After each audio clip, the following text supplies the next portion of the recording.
Christmas is just a few days away. And so, of course, I've been thinking a lot about Christmas and what Christmas means for us. And I've been thinking especially about light. We're getting ready to have our Christmas candle lighting service. And so when you think about Christmas, you naturally think about light, at least I do. I don't know what they do in Little Rock, but in Fayetteville, our whole town square is just lit up with lights, and it's so gorgeous. And we decorate our Christmas tree with lights and put lights around the windows in our home and around our houses, and it's just beautiful to drive down the street and see all of the lights everywhere. But as often when I think about one thing, I'm naturally drawn to think about its opposite, because you can't have one without the other. And you understand that, don't you? That there would be no light without darkness. There would be no darkness without light. They both need each other. They're two sides of the same coin. And I think it's wonderful that Christmas is a celebration of light. And it comes to us during the darkest time of the year. And so in thinking about light and darkness, what comes to my mind is shadows. Because in order to have shadows, you have to have both light and dark. And both of those, both the light and the darkness, are present in that image of the shadow. And so some images and examples came to my mind that I wanted to share with you this morning. And the first image that I wanted to share with you comes to us from Plato. And it's Plato's allegory of the cave. Are you all familiar with that allegory? It's a wonderful allegory. Plato gives this allegory. It's an allegory of humanity and of our enlightenment and of our unenlightenment. And he tells this story of people who are prisoners in a cave. And they've been there since childhood. And they're chained. Their ankles are chained and their necks are chained so that they cannot even turn their heads to look behind them. And so they're sitting in this cave, and the opening to the cave is way up high. And so there's no light coming through. However, there's a fire that's burning behind them. And between them and that fire, there's a short wall. And there are people that walk by this wall, and they carry objects.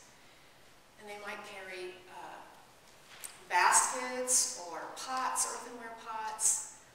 And it's kind of like these little marionettes appearing at the wall.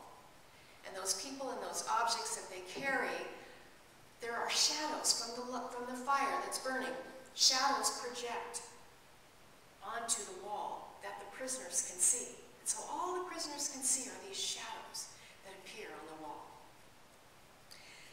And they never see the people, and all they see are these shadows, and they think that those shadows are what's real.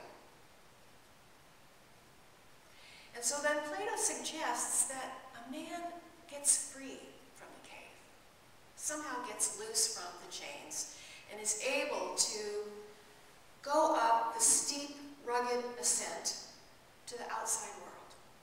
And the first thing he sees is the fire and the people walking back and forth.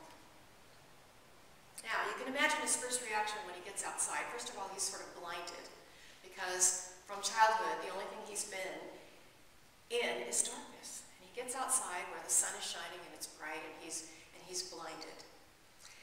And then he would have a hard time seeing the reality, seeing these people walking, carrying these images, because what he has believed to be true is the shadow that has been projected.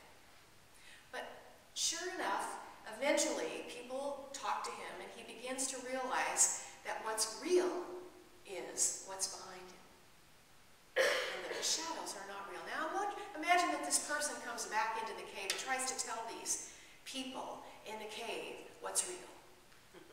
Well, they wouldn't believe it. Because from childhood, they've seen what they think is real, which are these shadows on the wall. And so they would berate him, they would torment him. They wouldn't understand. Well, it's an interesting analogy. Second image that I want to give to you is probably an image you can relate to. It's an image from my childhood, but I'm sure you probably have had something similar.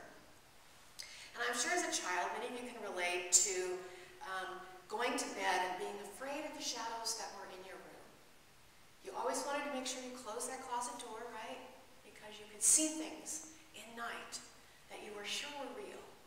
You know, I don't know, I always had to check under the bed, make sure there wasn't any monsters.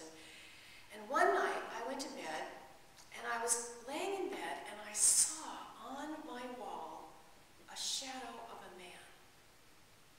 And right next to my bed was this big window. There was a desk sitting in front of the window.